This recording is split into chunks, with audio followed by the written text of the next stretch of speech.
Welcome to the show. It is Michael Yo. Make sure you subscribe, you rate and review. I know you hate hearing that, but I'm doing this to pay the bills, people. I got to feed my baby. And you know I got another one on the way.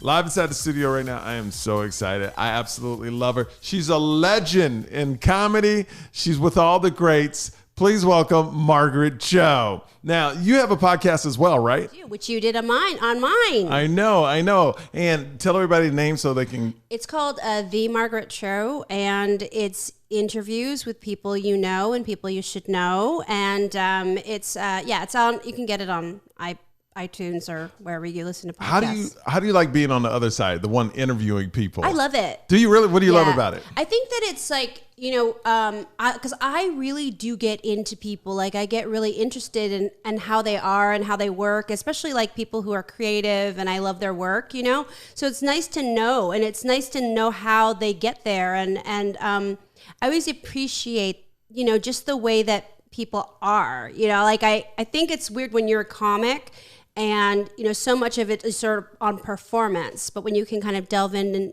figure out somebody else's process, I think it's really fascinating and it's fun. How do you, what started you in comedy? Like, I want to start from the beginning and really go through your life story to how you got here. How'd you start in comedy? How old were you? I was 14 and I was in these theater classes where our teacher was signing us up for open mics, and it was kind of inappropriate, but also kind of amazing too. Like, I don't know, like I mean, I think about it now and I think like, gosh, we had so much freedom in the 80s to do whatever we want as kids, a lot. I don't know why. How old were you? I was like 14 when I was starting. And the teacher just signed you up for open mic? Yeah, because we were doing like comedy sketches in class. And so I just started high school and it was just like this thing. And then she started to sign us up at this place called The Other Cafe in San Francisco, which in the 80s, comedy was really big in San Francisco. And so people like Dana Carvey were performing there on weeknights. You could go see Robin Williams or Bobcat there. Yeah. And so on the Mondays and Tuesday nights there, they would have the open mic. So she signed us up, and it was me and Sam Rockwell. Well, what type of class was it? Was this a stand-up class or was it a high school class? It was an improv and theater class, but it was like we weren't really even doing stand-up yet. We were doing like sketches. Sketches, okay. So I went up with Sam Rockwell, who is a famous actor now. Yeah. But that back then we were just high school kids. And we were doing these sketches, which I can't even remember what we were doing. I couldn't even imagine being in a comedy duo now either. Ugh. But it was fun then, and I stuck with it. He ended up moving to New York with his mom, and of course becoming a very famous actor. Yeah. How was it the first time you went up? Did you know you loved it the first time you went up? Well, I didn't have a sense of it because it was like not even stand-up, and it was like doing this with this other kid. But people loved us right away because we were like so young that you got, they were like, oh my God, that's so adorable. And then, later on when I did stand-up on myself, when it was like real stand-up, I was probably like 15, then it was more like people were excited to hear what I had to say because there was nobody else like me. There were no Asian Americans, there were no young people like that. So that's what made it different. And being from San Francisco, at that time, it was still diverse, though, San Francisco, wasn't it, or no? Well, there was diversity in that there was a Chinatown. Yeah. There was a Chinatown. Yep. Then in my neighborhood, there was it was all Chinese people and Irish people. So they would have these sort of big sort of West Side Story things where the young Irish men would be romancing the young Chinese girls. And nobody liked it. None of the families liked it. And they were really racist about each other. And it was really scary. But it was diverse, but not necessarily in the entertainment world. And stand-up comedy was still very much the entertainment world. So you had a few black people, nobody, just white men, a couple of women, nobody else really, no Asians, nothing like that. Was it hard for you to get stage time? Because if it was dominated by males and, white men, or were you sort of that thing you could dangle, oh, I'm the Asian girl, you want me on your show? Well, it was so different, and I was really, I was really into it and I was really excited. And I think that my enthusiasm kind of got me farther than, anything else. Because I was so young and I was like so into it, and I was like around all these adults and it was just seemed so grown up. And so I don't know how, but I managed to get on a lot of shows. I think because I just kept bothering people until they let me on. Oh, okay. So you were a hounder. Like I was a real pest. Yeah. But then, but I was like taking all the time that I would have been at school. I wasn't really paying any attention to school at all. I just wanted to be a stand-up. Like I just was like, this is going to be my job. Back then to now, what was your writing process? I would just try to like figure it out. Like I would write out these jokes and then try to make it make sense. And then if something didn't work, then I would cross that out and then try something and put something else in its place. Some things were not, I don't know why they didn't work, and some things that I just had a hard time explaining. It's that process of trying to figure out what it is when you tell a joke, like what it's supposed to do, like what you're supposed to do, how you're supposed to tell it. It's still something that I kind of struggle with, It's like that mystery of like, how do we make this good? Where do you actually write your comedy? Do you write it in a certain place, like every morning or every couple of days? Do you go to a certain room, or you just like wherever you are, an idea hits you, you'll start writing it down? It's not that organized. I mean, I think it's just like where a lot of it is like on little pieces of paper all over the place, or like in journals. Like in the 90s, you had to have like go on stage with a journal, or else that was the thing to do. You had to look really unprepared. Like there was something about the 90s that was like, we love the people who were like not prepared, who didn't really know what they were doing, because it kind of matched the vibe of the time, because the vibe was like grunge and like, that look. It's kind of like I just woke up and I'm here. Let me see what I have in my notebook type of thing. Yeah, like I'm such a genius that the least amount of effort will pay off so big. And, there were people that were very good at kind of doing that, although their comedy really required a lot of work. Like Mitch Hedberg is the perfect like 90s comedian who you would think that kind of stuff is effortless, but really, those jokes are genius and they're each take about 10 seconds. So think about all of the jokes that he would have to write. I know. It's insane. Like it's exhausting even thinking about it. Yeah, like it's incredible. I'm a storyteller. I know a lot of like comedy to me, it seems like there are comics like that still, but it moves, I think because of reality television and social media, everybody wants to hear like your real stories now. Yeah, so comedy's kind of moving towards that direction. And I think so. And every comedian I watched growing up, like the Eddie Murphys and things like that, they told real stories as well. Yeah. Which you do too. Yeah, I think that storytelling for me is always, that's what I love, because that's also where you can actually fit a lot of jokes like during a story. So that to me is like what I appreciate is when comics have a lot of jokes and they're all in there. That's to my like understanding, that's like the goal is just to have as many jokes as you can. So when was the first time you bombed on stage? And how was it? Probably very early on, probably the third or fourth time that I did it, and it was so terrible. But it was like mostly because I was doing it every day, so I had a real large variety of experience. So being bad didn't discourage me as much. I think bombing when you're like 10 years in or 15 years in, then it gets to your heart. Because you're not doing it as often. You're making pretty good money. You're kind of like used to doing well. And then when it doesn't go well, it's really distressing. Has that happened to you recently? Yeah. I mean, I had a terrible show a couple weeks ago.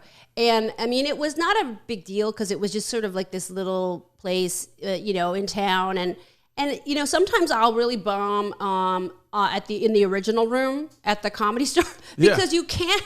There's something about that room where it's really hard to hear. What is it about that? I don't know. Like that, I've been up in that room a couple of times, and it's a very different room. It's something about that. I don't know if it's because of dark, if it soaks up sound. I don't know, but it's different. I think that the legend goes they used to kill people in there, and so it's soundproof. So you are absorbing all of the laughter into the walls because all of the insulation originally was put there so that because it was Ciro's, it was a mob hangout, and they would kill people in that room. They would. I didn't know that about the Comedy Store. That's why it's super haunted. That's what they say. Have you met any ghosts or had any scary encounters there? Oh, I have had some scary encounters, but no ghosts. No ghosts. No ghosts to speak of. But yeah, I do love that room because when you do well, you're doing really, really well. But I think that there's something about it that when you think you're bombing too, and because you can't hear the laughs, you make yourself bomb because you're so used to like the process, or you have to comment on it or whatever. But I think it's not like people bomb in there. It's just that the insulation absorbs the laughter you can't hear as well. When did you feel that, okay, I'm funny and I can do this for a profession? I think that was probably early on. Like I go, because I was like a shy kid. So I never realized that I was like funny. I never was like funny for my friends or my family or anything like that. So, but first couple times doing stand-up or like being in class and, doing improv or whatever, I was like, oh, I think this is kind of like how you are funny. Like if you do this and make these faces and say these things, maybe that's funny. I don't know. There was something about it that kind of people told me that I was, and I didn't feel it until I kind of later did. Did your mom endorse you on it? Did she like it or no? No. Well, not at first. Now she does. Yeah. Now she's really excited about it. But, when I was starting, they were like, they didn't understand. Like all they knew that was I was not going to school and I was not a good student and I was not, doing all of the things that I should have been doing, which is like really, it's hard, we're Koreans. So we have this sort of idea of like how we should behave or how we're supposed to be, how we're supposed to act. And school is very important. So I didn't have any of that. Do you feel that Koreans are coming around now as being supporting like people that are Korean that are actually making it in America? So. You think so? I think so. Yeah. And what is the reason for hesitation? I'm half Korean, my mom, and but it seems like there was a hesitation 5, 6, 10 years ago to really accept if somebody told comedy and was Korean. Well, it was because I think that they didn't think that we were going to stay here for that long. Like Korean mentality is like, we're going to come here and make that money and go back to the mothership. Like they're not going to be here for that long. So they were always like kind of mad at somebody who were sort of like famous. That means they were like putting down roots. It's like, you're going to make it so that we have to stay here or something. I think it's like they don't want to assimilate fully because they're always 1 foot back to Korea. They always want to go back to Korea. I'm like, Korea's great, but I mean, I don't know why you would want to go back so readily. Why can't you make this your home too? But I have that thing of like, where they just had a feeling like they didn't want to completely assimilate. That there's some resistance about Koreans to want to fully become American in the way that Chinese people or Japanese people did. Got you. Because they have like second, third generations here now. But more than that, I feel that like Filipinos, if you're big, like they support you. I feel like Koreans, they don't do that. Yeah, it's different because Korean culture also is very cutthroat. I think because there's like such a hugely like competitive like thing to get into like universities, like either Seoul University or Yonsei. And if you don't get into those schools, it's like your life is over. So that kind of mentality is like, we're not going to try to be exceptional or like applaud those who are exceptional because it's like it's going to like lessen our chances. It's a weird thing that filters down into like our culture, but it doesn't serve us well. I think it's something that like we have to look at. Well, I think that's also true for Japan and China. They all have the same kind of mentality where in the Philippines, I think it's a little bit different. Yeah. I think that they have much more of a supportive, more homey family culture that's really warm, that I think that we don't necessarily have. I feel, everyone knows this, but you were the first Asian female with a sitcom in America, which is huge. I mean, like it was the first of its kind. It didn't work out, but when you look back at it, I mean, it worked out for you because you're still around. Yeah. And you got the shot. To me, if you get the shot, I mean, it did some good. Yeah. If you could go back in time and change some things you did in that whole process, what would you have changed? Well, what I would have done is I should have gone to cable initially. Like I should have actually taken the show that I wanted to do that was more out of my stand-up as opposed to the sort of Disney route, which I did. I went the Disney route and, was produced by Disney. I went for the most money where I should have gone for the most freedom. And so that's what I should have done is like gone back and gone around. And cable wasn't a thing then. Cable hadn't emerged at all yet. So we were still in a very like, initial stages. I mean, they existed. because HBO is where you would see your comedy specials and everything. But they had so much freedom. Like those pay cable stations had all of this freedom to do whatever. Did you get an offer from HBO at the time? I think, yeah. I mean, it was something that was presented, but at the time, like the management that I had, everything was all put in place to like make this a big network show. There was just no way they weren't going to do it for small money. Nobody was going to allow that. But I think if I had, then I would have made the show that I wanted. But it's almost like, but then would it have gone as far as it did? Because so many people saw it because it was a network show.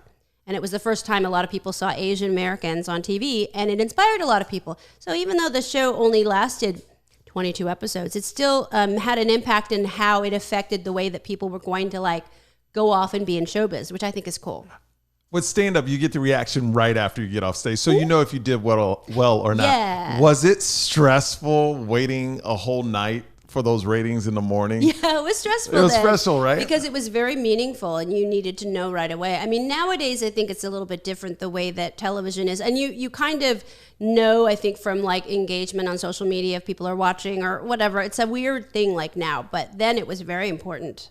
Did you on the first time you had your TV show, were you kind of like just a yes person? Absolutely, yeah. Because I thought I was an employee. I had no concept of being a star. Like, I didn't know what that was. And then, everybody around me were invested in keeping me in that employee mindset. Like, you're just an employee. But I wasn't, but I didn't know any better. Did you write on the show? No. Yeah. See, that was a lot of things. Like, I just sort of gave up because I didn't really know, and like, I didn't know how to go about it. I was really young. And also I was just scared. Okay. And with the explosion of Crazy Rich Asians, now it was an amazing movie, first of all. Yeah. And now like Asians are hot. Like they're getting roles. They're everywhere. When you saw the movie, did you love the movie? And how did you feel walking out that theater? I was so excited and I was so moved, and it just was really, it was thrilling, and I thought like, well, this is like a big change. But then I think, it took so much time to make that happen. Like, it seems like this should have been happening all this time, but it just took so long. But I was really grateful for it. And it was just a familiar kind of homey feeling because I know everyone. So that was also great too. It's like all my friends, and it was so exciting. What's the worst part of the industry to you? I think it's like that constant thing of like, am I going to be here still? Like, am I going to be here still? Like, and then that still kind of comes up, even though like you're able to like work and do all these things. But yeah, it's that kind of thing of like, can I still keep doing this? But what's great is comedians can. Oh yeah, you got your own career. You can tour. Did you ever think about leaving LA and just living somewhere else and just touring? Yeah, that would be cool too. I mean, where would you live? I think like I always think about going back to San Francisco. I did leave. It had like different like living situations in San Francisco up until about 3 years ago. I always love it there, and it's kind of. That's like, but you got to really be rich to live in San Francisco. Oh yeah, if you're really gonna live there, you got to be really, you need that like Sean Penn money or that. Is it more expensive than LA? Oh yeah. Oh my goodness. Oh yeah, it's crazy. It's not even like, it's like way more than, it's like Silicon Valley money. That's like so crazy, and but I do really enjoy it. There's something about it that is really calling to me. So maybe I'll go back there at some point, but. Another thing, like some people, a lot of people I know like move to like Nashville or move to like, somewhere in North Carolina. So it's in the middle. So they'll kind of be able to go either way. I love Nashville. Have you been? Mm-hmm. Oh, I could totally see myself living there. Yeah. But now prices are going up there. I know. Like crazy, but not as bad as San Francisco, but they're getting up there. But it's also nice because if you're touring, then you can go either way. Then if you're right in the middle and it's a hub, it's kind of amazing and easy. What do you think about the craziness going on in the world today with all these mass shootings? I know this is a total right turn, but I know you're a big advocate about that and you like to speak about things like that. It's just it's weird to be in this world today, isn't it? It's scary. I mean, it's like a thing of like, because I'm not, I don't have any guns. I don't know anybody who does, but it's like. To me, it just doesn't make sense to have them at all. It's like, look at, like Australia had, mass shootings and then they just got rid of it all. And like they just, if you get rid of them, then nobody has them, then it's fine. But for some reason here, people get really like attached to that. Well, it's a thing where I feel like if you're pro-gun, look, I'm from Texas. People have guns, but you don't need the assault weapons. Like, and you can't use it, and you can't use it for hunting. Yeah. Like if you're using that gun to hunt, you're a terrible hunter. Yeah. Like you're awful. And you shouldn't have that much. Those are weapons of war, and you shouldn't have them in your hands. It's just surprising that we live in a country, it's the best country in the world, but also at the same time, it's like we can't get our heads wrapped around, hey, these assault weapons and different guns are not good for people, no matter how much evidence you get and no matter how much bloodshed. It's crazy. And it's like you just don't know what people are capable of doing. And like all of these shootings, it's like, why do we still have these guns? And it's not like, and I think that this idea that, I want to have a gun because when the shooting happens, I want to be able to take down the shooter.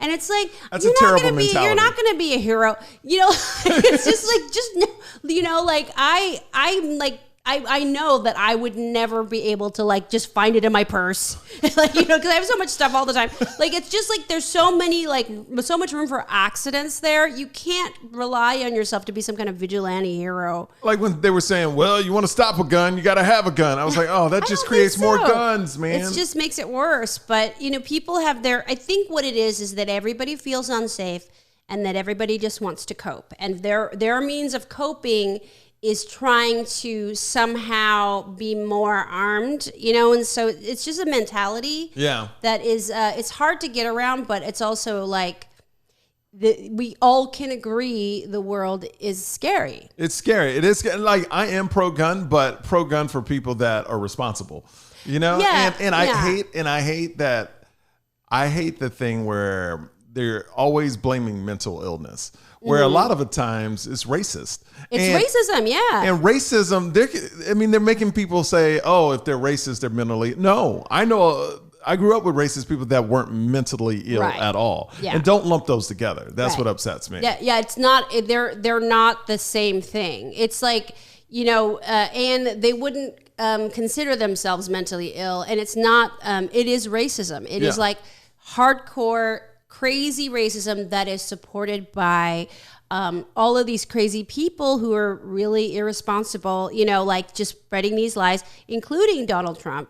He's in that too. It's not right. Yeah. All this stuff, but it's interesting how much like our phones and how we like engage with the internet really forms our worldview, because if you like something on like a social media, then only those sorts of things will be filtered to you. It's just going to feed you that all day long. Yeah. And so it's really hard to see other people's perspective on anything.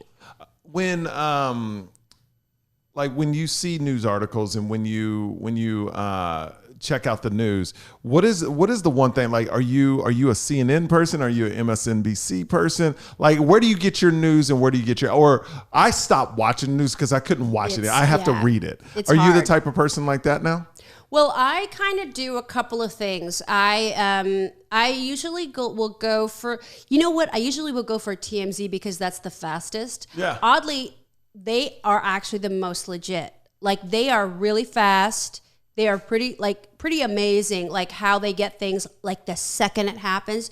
TMZ gets it first. I don't know how they do it, but they are really, really fast. And it's a little neutral. It's not as biased. And then I love CNN too. I think that like I do a lot on Reddit.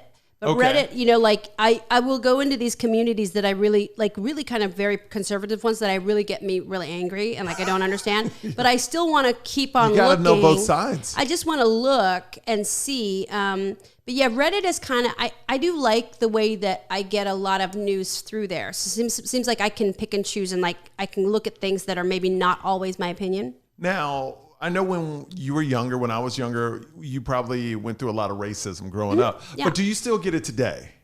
Oh, well, yeah. I mean, I think it's a little more of a subtle thing. Up until Crazy Rich Asians, it was like just invisibility and not seeing Asian Americans anywhere for anything, and then now I think now there's more of an awareness that this has to happen. Like this sort of like we have fewer instances of like whitewashing and those kinds of things. So I think it's getting better. But yeah, mostly racism that we would encounter now has more to do with like invisibility and lack of representation, and just this feeling of like not belonging there at all. That's more of a palpable thing than actually like out and out racism. Right now, today, in comedy, it's the 5th year anniversary of Robin Williams passing. I know you mentioned him earlier in the show. What was it like knowing him when you were coming up through the ranks? Well, he was really special. He owned this comedy club that he was like a secret partner on called the Holy City Zoo that I lived across the street from. So he would ride his bike from Marin over on the open mic nights. And he would usually go on at the end. Then we had this thing, like we were all young and, you know, we were all like in our early 20s and we lived all around the comedy club. So like I lived on one block and then Patton Oswalt lived on the next block over with Brian Posehn. And there's all these comics that lived in that neighborhood, and Karen Kilgariff was around there. And we all would go to the Holy City Zoo at the end of the night and watch comics, like watch ourselves and watch other people. We would just laugh and make fun of each other. And so Robin was part of that. And so it's weird that he's not here. You know, it's still kind of like, did that happen? I don't know. It's weird. What was so special about him to you personally, like how he treated you? He was always just really, I mean, he was really complimentary about, you know, our comedy and my comedy. And, you know, that like, you know, to get like a compliment from him was just like meant everything, you know, because it's just like, it's Mork. You know, he's still in San Francisco. He's at our open mic. When we think about like open mics, that's crazy. You know, like he's just at our open mic and he's like closing our open mic. Like it's like crazy, but he would be there and you know just hanging out at the high level of Morgan Mindy. Yeah. He would be closing open mics. Yeah, and you know this is like after Morgan Mindy, so this would probably be around like Mrs. Doubtfire or like around that time, like 90s. Yeah, so like he was just around. I mean, he was just like.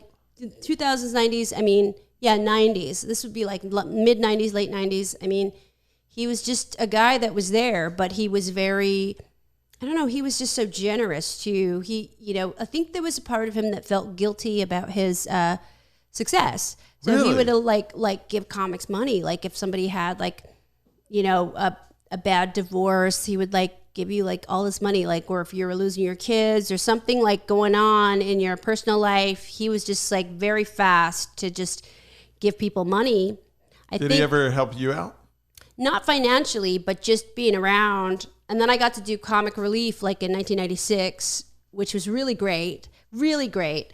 But you know, it was just amazing that he was just there and he was just part of this scene that was like all these open micers basically. I mean, we were probably like more like openers and middles and like country headliners. We would like headline like on like Monday to Thursday. Yeah. You know, that level. But it still meant a lot to have him around. Him giving out money, did people you ever feel start to take advantage of that? I don't think so. I think good. because it was just like, he was just so generous. And also they were just, everybody was his friend too. It wasn't like, and I think he was smarter in that way. Like it wasn't like, you know, I'm gonna like be taken advantage of. It wasn't really like that. It was just he was just very generous. Wow, it was cool. Yeah, I interviewed him a couple times. Seems so cool nice. Guy. It's just a very you see him on stage, he's one way, and when he's off stage, he's very just calm, low key, really kind of shy. You know, but would laugh, like a funny guy, and he was fun, but also just not, you know, like that sort of big star that people think about. It wasn't that. It wasn't that at all. He was just a normal kind of guy. Who'd you look up to when you were coming up in comedy? Like, because I know a lot of times if a comedian's big, everybody tries to, let me emulate them in some way. But who was the comic you looked up to? Oh, well, the very beginning, it was Janine Garofalo. We all just wanted to be Janine. Like, from, like, 91 to, like, this solidly 99, everybody, all of us girls wanted to be Janine. And Janine wanted to be Laura Keitlinger. Like, so it was, like, we were all kind of, like, sort of emulating each other, wanting to be each other. We all had, like, very pale skin and, like, very red lipstick. And it was, like, really that kind of, like, Doc Martens life. But yeah, she was like we were like all so into her.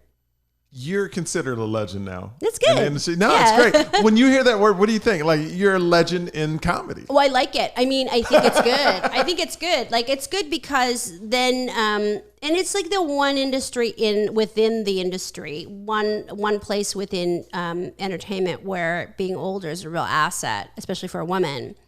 In comedy. I mean, that's what Joan Rivers would always say. She's like, oh, they're always going to want you, kid. They're always going to want you. Oh. So, I mean, I think that's nice. I think that's good. Because a lot of actresses, like, you don't see them again. Like, you don't see them. Like, after, like, their 20s, you don't see them again until maybe they're in their 50s or 60s, maybe you see them, but not really either. What's it feel like when these, comedians come up to you now? Going, oh, Margaret, I watched you growing up. You're who I look. Isn't that really cool? It's great. I mean, I think it's really nice, and I think it's really it's really inspiring. And I think, I'm like, well, I'm just really glad that you got to be inspired and do this because it's a wonderful life. It's a wonderful experience to be in comedy. I mean, it's hard sometimes, but it's really fun. Have you ever been to a point in your career where you were like, it's not going well, I'm gonna give up? Did you ever reach that point? I don't know. Like, I think it was more, I don't think that I could though. Like, I mean, I think I would always do sets. Like, I think the thing about it is that comedy is maybe in acting, maybe sometimes you're just like, I don't want to go on any more auditions. I just can't not face another pilot season again. You're just like, no, stop the pain. I know. But comedy is like, it's not like the grind like that. There's a difference. Like, because comedy is hard to do, so it's not as like a thing of like not everybody can do it. Not because like a lot of people can be actors, but a lot of people can't be comics. What's so funny that you say that is about when I started to get established in comedy, I would go to castings, and before they would be like, "Oh, you're a host." And go ahead, read the lines. Now it's like, I saw you at the Laugh Factory. I saw you at the comedy. It's like it's the most respected thing you can do in Hollywood. Like, casting people go nuts because they know not everybody can do that, where a lot of people can act, like you said. And I didn't know that. I was on the set of Modern Family in its heyday,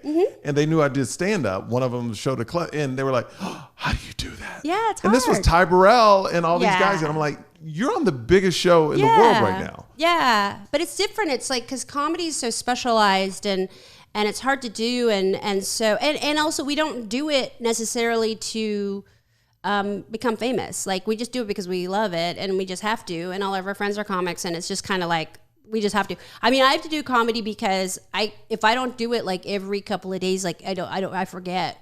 Or I'm like, what am I doing? Like, I get real nervous. Yeah. What's the big bit you're working on now? Is there something that you've been going up trying to nail down right now? Well, right now I'm trying to justify spending all of this money on Equinox and Soul Cycle because I belong to both. So you got to quit now. Well, I did quit. Oh, you did quit. Okay. But now, like, I didn't realize, like, we didn't know where our money was going. And so, because I mean, it was expensive, especially Soul Cycle. It was like, to me, it was going to some, like, Megan Rapinoe in the sky. Like, I didn't know who was getting that money, but I thought it was like some kind of aspirational lesbian with a really good body and a lot of like nice things to say, a lot of affirmations. So, and so I'm trying to like work on a bit that's all about that. It's hard. What's interesting, and they have freedom of speech, and I think a lot of times people forget about the other side of freedom of speech. Like, if somebody says something and gets in trouble, or you find out where the money's going to, his side would be like, well, I look at what I've done for everybody else.